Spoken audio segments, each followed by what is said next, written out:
Hey folks, welcome back to another breakdown of the Rings of Power Season 2, Episode 3, The Eagle and the Scepter. Last episode, well, technically no video last time, very little, thanks to YouTube and Amazon's copyright claims, but no worries, I'm taking a different approach, and you'll be seeing and hearing a lot more of me from now on.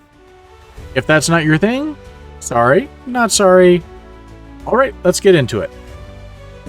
We kick things off with Elendil trying to calm Isildur's horse, Burek, in what's supposed to be a really emotional scene. He speaks Círdan, but Burek is not having any of it and he runs off. Now, this scene could have been powerful if we didn't already know that Isildur was alive. But for many of the Lord of the Rings fans, or even those familiar with just Peter Jackson's movies, it's no surprise, so the emotional weight here is just pretty much lost.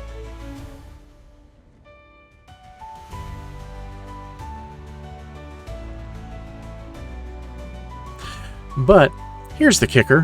Why spend so much time setting up an emotional scene if the stakes really don't matter? Stick around because this won't be the last time in this episode that they try to build tension where there isn't much. Let's move on. We follow Burek, who apparently has gained the power of Bloodhound level tracking skills. He goes on a mission to find Isildur. The orcs try to catch him, but of course Burek breaks free and heads into the Black Forest. Honestly, this whole scene felt like filler. Doesn't add much despite the runtime being well over an hour. And speaking of that runtime, what do you think? Could that episode have been tighter without the filler moments? Don't go anywhere because there are more scenes that drag on without much payoff. Let's break down the next one. Burek of course finds Isildur bound in a spider's web. Here we go, our false sense of dread is back. We know Isildur isn't dying here.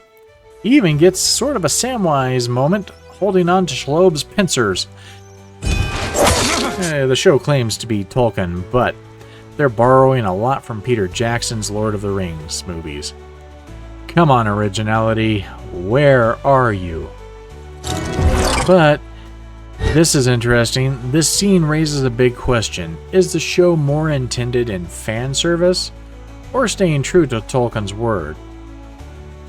Keep watching because later on we're going to see even more moments that seem directly lifted from the films, folks.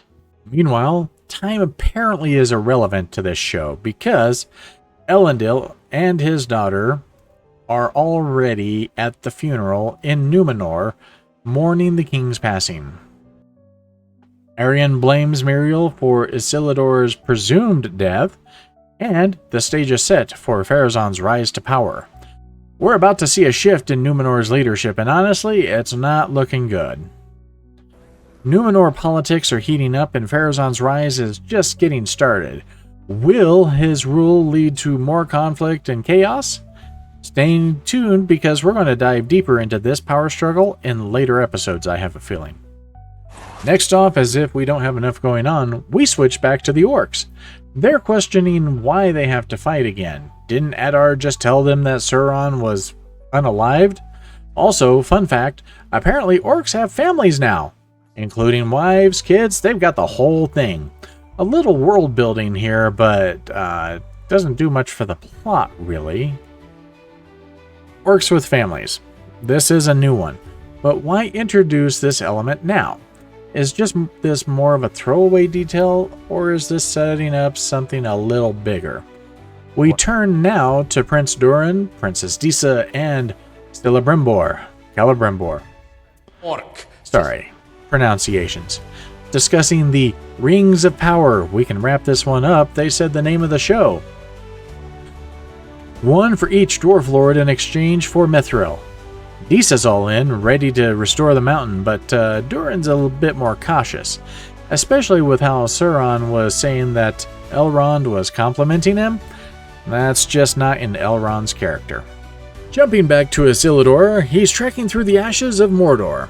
He meets Istrid, who tells him his father has already set sail. They reach the outskirts of Peligir, where they're ambushed by wild men. Aronnadir, who's our Legolas stand-in, swoops in and saves him. And, surprise surprise, Isildur is still more worried about his horse. Priorities, right? And then we get a more somber moment, Bronwyn's funeral. Theo sets the pyre ablaze, which feels necessary considering Nazanin Bondini, who played Bronwyn, didn't return for Season 2.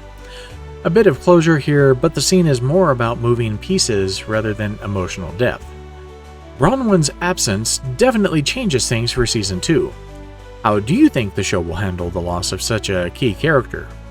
We'll talk more about how this might shift the dynamics in future episodes. Back in Khazad-dûm, Prince Durin brings the ring offer to his father, the king. He also is worried about the power that the rings might have, and there's this constant underlying tension about where these alliances are heading. Power struggles are at the heart of this episode, from Numenor to Khazad-dûm. We're on the verge of seeing the dwarves make a decision that could change Middle-earth's future, and keep watching because there's a lot of setup happening there, and I'm sure it's going to explode later. In Pelargir, Theo stitches up Isildur, and there's this awkward moment with Aronnadir, where Theo basically tells him to stay out of his business. Theo then offers to help find Isildur's horse, and during the search, they stumble upon what seems to be the introduction of the tree ents. We don't see them, but it's strongly implied because, hey, why not add another storyline, right? We flip back to Numenor. Muriel's about to be crowned, but someone shouts out, "Queen of Lies!" Pretty dramatic.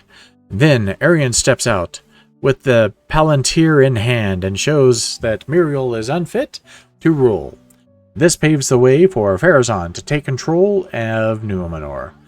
The power struggle begins. This is a huge turning point for Numenor. Will Pharazôn's rise spell disaster for the kingdom? And what role will the Palantir play in the larger narrative? There's a lot to unpack here, so don't go anywhere. Though we already know in Lord of the Rings, Numenor is a thing of the past. And for the final act, we're back. Celebrimbor, Sauron, and the dwarves, they brought the mithril. And right when Celebrimbor is about to drop it in the forge, Sauron stops him, puts out his hand, takes the mithril, does a little hand swap thingy, left, right. Who knows what's going on there? Classic Sauron manipulation. So, Sauron has always been a step ahead. Could these moves have been major consequences for the Rings of Power? What do you think? Is this the beginning of something big or just another setup? Well, there you have it.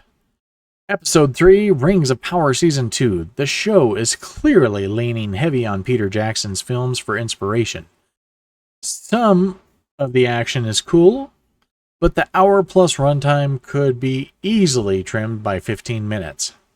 And since we didn't see Gandalf, who is not Gandalf, or the Harefoots in this episode, I'm really expecting them in the next one. Plus, of course, we've got to have more of the dwarves and what's happening with those rings. If you liked this, hit the subscribe button, hit the bell, leave me a thumbs up, and I'll see you in the next one.